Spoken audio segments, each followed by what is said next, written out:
Cilindro TSAT5, medio cilindro, número 36.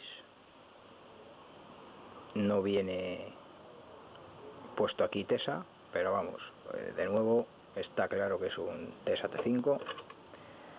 Y en esta ocasión voy a abrirlo con esta Southford, una Mountain, a falta de una Bogotá en condiciones. Pues me dio por probar esta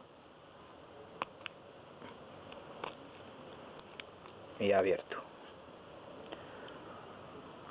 La verdad que va para este lado de maravilla.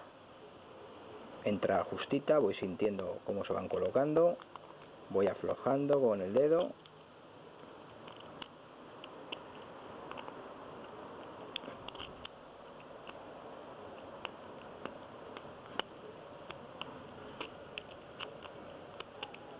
Y abre más o menos bien.